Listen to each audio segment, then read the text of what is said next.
Hello student, তোমাদের এখন রাষ্ট্রবিজ্ঞানের class আছে। আমাদের 7 নম্বর অধ্যায়ে পড়া চলছিল। এই 7 নম্বর অধ্যায় থেকে তোমাদের বড় প্রশ্ন আমি 4টে সাজেশানে দিয়েছিলাম। সেই 4টের মধ্যে আমাদের আজকের ক্লাস হলে 3টে বড় প্রশ্ন আলোচনা হয়ে যাবে, আর একটা কেবলমাত্র বড় প্রশ্ন বাকি থাকবে। আজকের ক্লাসে যে বড় প্রশ্নটা আমি আলোচনা করব 8 নম্বরের, ভারতের রাষ্ট্রপতির ক্ষমতা ও পদমর্যাদা আলোচনা করো, এই প্রশ্নটা আলোচনা করব। সঙ্গে আজকে তোমাদের টেক্সটটা কিছুটা পড়াবো। আমাদের যতটা টেক্সট বই পড়া হয়েছিল তারপর থেকে টেক্সটটা তোমাদের কিছুটা পড়াবো এই 7 নম্বর অধ্যায় থেকেই। আর তোমরা জানো যে আমরা যে টেক্সট বইটা পড়ছি সেটা হচ্ছে প্রণব কুমার দালালের লেখা। যাই হোক, আজকের ক্লাসটা বুঝে নাও। আর তোমাদের আমি এর মাঝে কিছু ছোট প্রশ্ন করিয়েছিলাম। আরেকটা পরের ক্লাসে আরেকটা আমরা বড় প্রশ্ন কমপ্লিট করে নেব। বড় প্রশ্ন কমপ্লিট করে নেওয়ার পরে 7 নম্বর অধ্যায় থেকে আর যা ছোট প্রশ্ন বাকি আছে সে কটা ছোট প্রশ্ন আমরা পড়ে ফেলবো।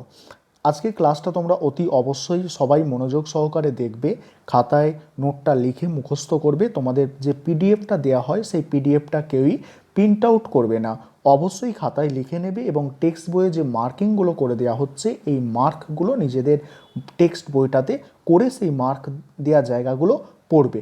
আর তোমরা যারা ইউটিউবে ভিডিওটা দেখতে পাচ্ছ তোমাদের উদ্দেশ্যে বলি, সপ্তাহে এরকম ধরনের 2টো ক্লাস হয়, সঙ্গে পিডিএফ নোটপত্রও দেওয়া হয়, অর্থাৎ ক্লাসের সমস্ত পিডিএফ তোমাদের দেওয়া হয়। সেই জন্য অনলাইন কোচিং ক্লাস চলছে, সেখানে তোমরা অ্যাডমিশান নিতে পারো। মাসে কেবলমাত্র সেখানে 200 টাকা করে ফিস দিতে হয়, সপ্তাহে 2টো করে ক্লাস। আবারও বলছি, সপ্তাহে 2টো ক্লাস, কোনো রেকর্ডেড ক্লাস, এটা কিন্তু রেকর্ডেড ক্লাস, কোনো লাইভ ক্লাস কিন্তু নয়। যেরকম ক্লাস দেখতে পাচ্ছ এরকমই ক্লাস হয়ে থাকে। ভারতের রাষ্ট্রপতির ক্ষমতা ও পদমর্যাদা আলোচনা করো। ব্রিটেনের শাসন ব্যবস্থার অনুকরণে ভারতে সংসদীয় ব্যবস্থা গৃহীত হয়েছে এবং ব্রিটেনের মতো এখানেও একজন নাম সর্বস্ব রাষ্ট্রপ্রধান রূপে রাষ্ট্রপতির পদ সৃষ্টি করা হয়েছে। তার সত্ত্বেও সংবিধানের বিভিন্ন ধারায় তাকে এমন ক্ষমতা দেওয়া হয়েছে যাতে তাকে একজন নাম সর্বস্ব প্রধান বলা যাবে না। এবারে তার ক্ষমতাগুলো, প্রথম হচ্ছে শাসন সংক্রান্ত ক্ষমতা। সংবিধানের 53-1 নম্বর ধারায় বলা হয়েছে কেন্দ্রের যাবতীয় শাসন ক্ষমতা রাষ্ট্রপতির হাতে থাকবে। কেন্দ্রের যাবতীয় শাসন ক্ষমতা রাষ্ট্রপতির হাতে থাকবে, তার নামে সব কাজ চলবে। এই অধিকার বলে তিনি নিম্নলিখিত শাসন সংক্রান্ত ক্ষমতা ভোগ করেন। এবারে যে শাসন ক্ষমতাগুলো ভোগ করেন দেখো, এক হচ্ছে নিয়োগ ও অপসারণ ক্ষমতা। রাষ্ট্রপতি প্রধানমন্ত্রী সহ অন্যান্য কেন্দ্রীয় মন্ত্রীদের নিয়োগ করেন। এছাড়া তিনি অ্যাটর্নি জেনারেল, অডিটর জেনারেল, নির্বাচন কমিশনার, রাজ্যপাল ইত্যাদি ব্যক্তিদের নিয়োগ করেন। আবার তিনি রাজ্যপাল প্রভৃতি ব্যক্তিদের অপসারিত করতে পারেন। পরের পয়েন্ট আসছে দেখো, সামরিক ক্ষমতা। রাষ্ট্রপতি সেনাবাহিনীর সর্বাধিনায়ক। এই ক্ষমতা বলে তিনি স্থল, বিমান, নৌবাহিনীর প্রধানদের নিয়োগ করেন। যুদ্ধ ও শান্তি ঘোষণার দায়িত্বও তার। তারপরে পররাষ্ট্র সংক্রান্ত ক্ষমতা। এখানে কি বলা হচ্ছে দেখো, রাষ্ট্রপতি বিদেশে ভারতের কূটনৈতিক প্রতিনিধি প্রেরণ করেন, বিদেশি প্রতিনিধিদের গ্রহণ করেন, আন্তর্জাতিক চুক্তি ও সন্ধি তার নামেই সম্পাদিত হয়। তারপরে বলা হচ্ছে আইন সংক্রান্ত ক্ষমতা। পয়েন্ট, আইন সংক্রান্ত ক্ষমতার মধ্যে যেগুলো আছে দেখো, এখানে এই লাইনটাও খুব ইম্পর্টেন্ট, রাষ্ট্রপতি পার্লামেন্টের অবিচ্ছেদ্য অংশ। তার আইন সংক্রান্ত ক্ষমতাগুলি হলো, এক হচ্ছে অধিবেশন আহ্বান করা।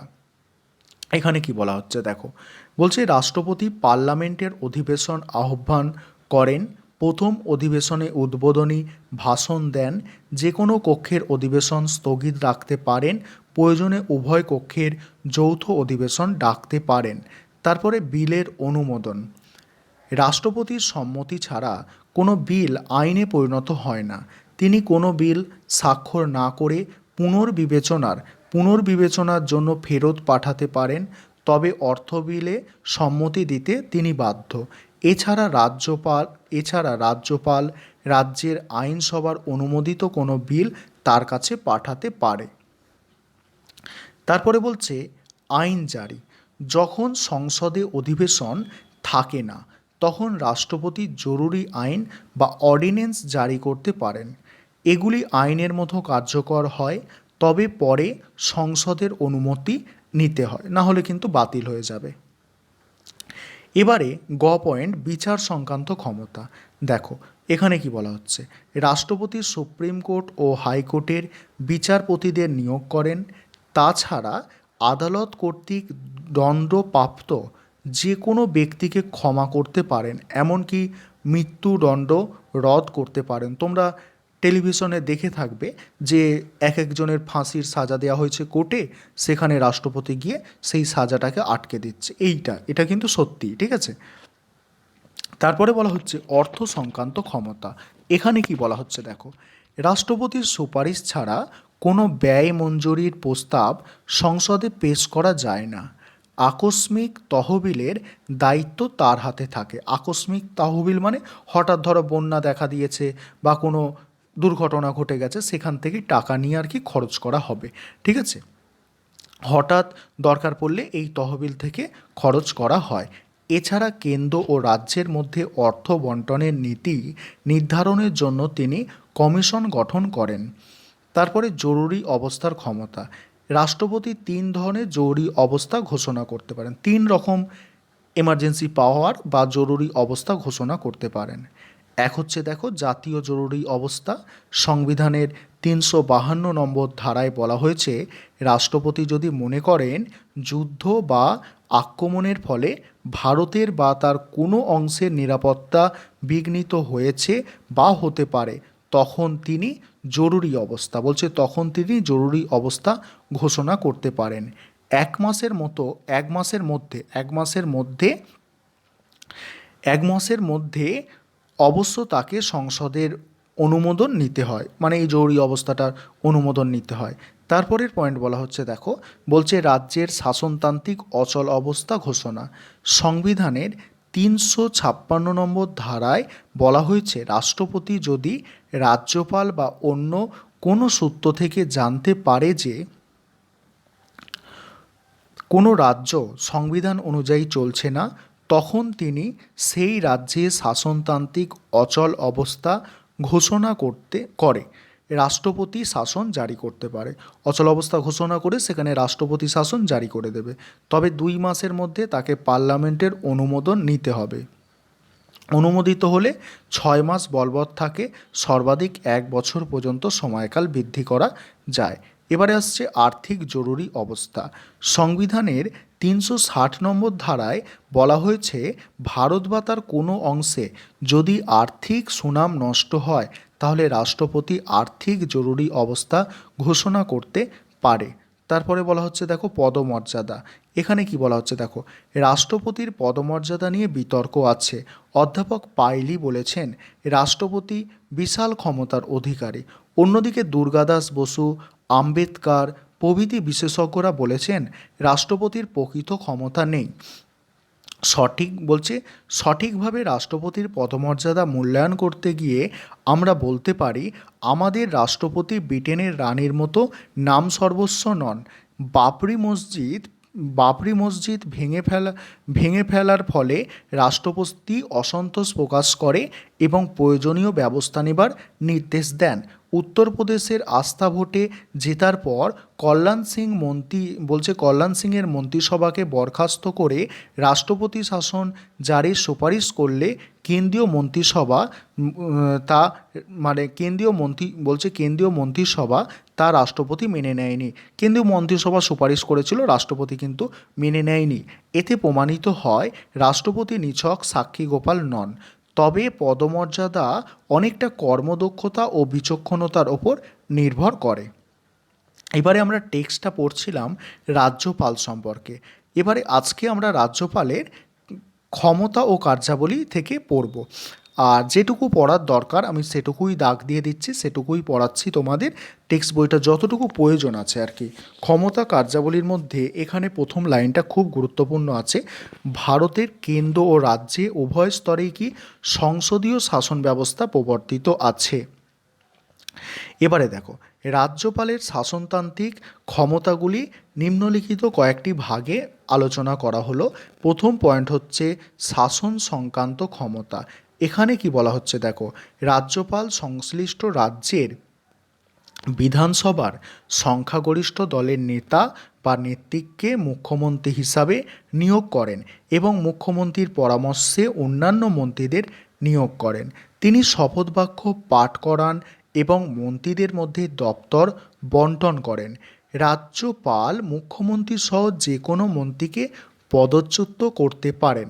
এবারে দেখো সংবিধানের 167 নম্বর অনুচ্ছেদে বলা হয়েছে মুখ্যমন্ত্রীর কর্তব্য হল রাজ্য মন্ত্রিসভা কর্তৃক গৃহীত যাবতীয় প্রশাসনিক সিদ্ধান্ত সম্পর্কে রাজ্যপালকে অবহিত রাখা। তারপরে বলা হচ্ছে দেখো, তপশিলি জাতি উপজাতি ও অনুন্নত সম্প্রদায়ের কল্যাণের জন্য রাজ্যপালের ওপর কতগুলি বিশেষ প্রশাসনিক দায়িত্ব অর্পিত হয়েছে। কি সেগুলো দেখো, এখানে কি বলা হচ্ছে, আইন প্রণয়ন ও প্রশাসনিক ক্ষেত্রে কেন্দ্রীয় সরকার প্রেরিত নির্দেশগুলি যথাযথ পালিত হচ্ছে কিনা সে বিষয়ে রাজ্যপালকে সতর্ক দৃষ্টি রাখতে হয়।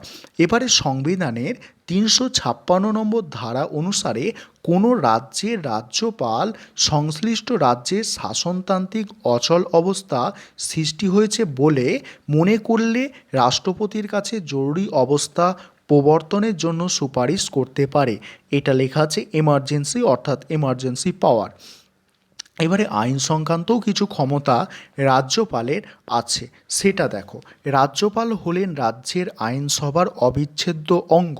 তিনি রাজ্য আইনসভার অধিবেশন আহ্বান করেন, অধিবেশন স্থগিত রাখতে পারেন এবং প্রয়োজনে বিধানসভা ভেঙে দিতে পারেন। তারপরে দেখো বলছে রাজ্যের আইনসভার অধিবেশন বন্ধ থাকলে রাজ্যপাল অধ্যাদেশ মানে অর্ডিন্যান্স জারি করতে পারে। যেমন কেন্দ্রের অধিবেশন বন্ধ থাকলে রাষ্ট্রপতি করতে পারে, এরকম রাজ্যের অধিবেশন বন্ধ থাকলে যদি কোনো জরুরি আইন জারি করার মনে হয় তাহলে কিন্তু রাজ্যপাল রাজ্যের ক্ষেত্রে করতে পারে। এবারে অর্থ সংক্রান্ত ক্ষমতাও তার কিছু আছে দেখো। তার সম্মতি ব্যতীত মানে সম্মতি ছাড়া কোনো অর্থ বিল রাজ্য আইনসভায় উত্থাপন করা যায় না বা কোনো ব্যয় বরাদ্দের দাবি পেশ করা যায় না। তারপরের পয়েন্ট বিচার সংক্রান্ত ক্ষমতা। বিচার সংক্রান্ত কি আছে দেখো, প্রশ্ন আসে ছোট প্রশ্ন আকারে যে রাজ্যপালের দুটি বিচার সংক্রান্ত ক্ষমতা লেখো, তখন তোমাদের লিখতে হবে এই দুটো, যেটা দাগ দিয়ে দিয়েছি আমি। রাজ্যের হাইকোর্টের বিচারপতিদের নিয়োগের সময় রাষ্ট্রপতিকে পরামর্শ দেয়।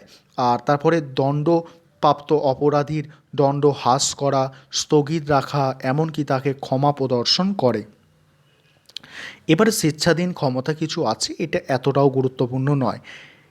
তারপরে আমরা যেটা দেখব সেটা হচ্ছে তোমার এখানে একটা লাইন আছে দেখো, একটা কোটেশান আছে আর কি, কোটেশান আকারে পরীক্ষায় প্রশ্নটা আসে যে এই যে এখানে আছে দেখো, বলছে সোনার খাঁচায় বন্দি পাখি।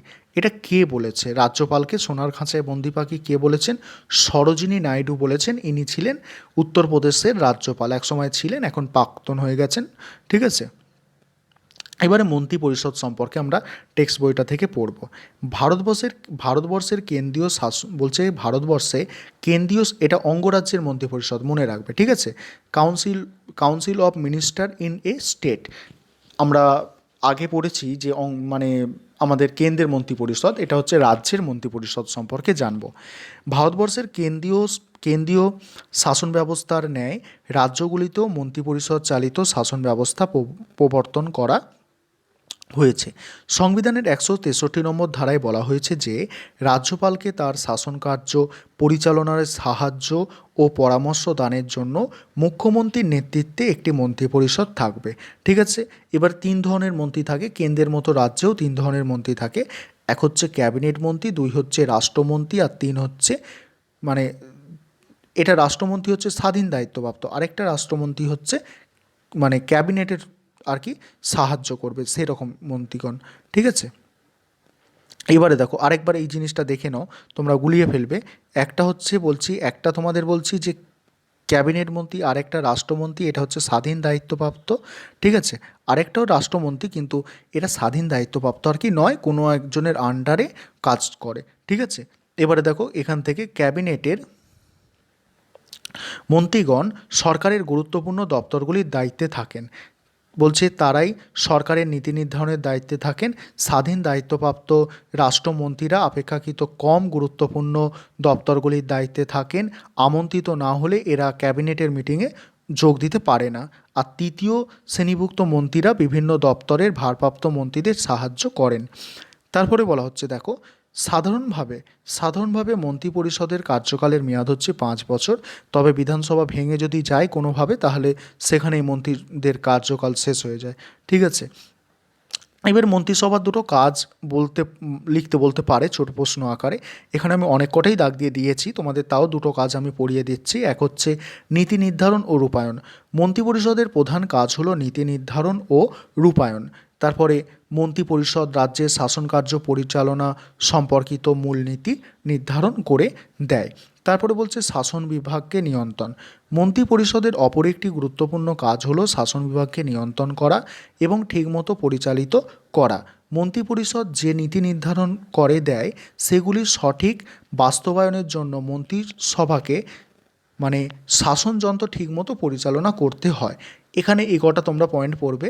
এরপরে আমাদের টেক্সট বইটা থেকে এখান থেকে শুধু বাকি থাকবে কেবল তোমাদের মুখ্যমন্ত্রী, ঠিক আছে। আর একটা বড় প্রশ্ন বাকি থাকবে 8 নম্বরে, তারপর ছোট প্রশ্নগুলো করলে তোমাদের 7 নম্বর অধ্যায় কমপ্লিট হয়ে যাবে। আর আবারও বলছি, আর টাইম নষ্ট করো না, এবারে পড়াশোনা অতি অবশ্যই করো, কারণ তোমরা জানো যে সিবিএসসি বোর্ডের রুটিনটা দিয়ে দিল, তা তোমাদেরও রুটিন কিন্তু যে কোনো টাইমে দিয়ে দেবে, ঠিক আছে। মার্চের দিকে তোমাদের কিন্তু ফাইনাল পরীক্ষা হওয়ার কিন্তু চান্স অনেকটাই।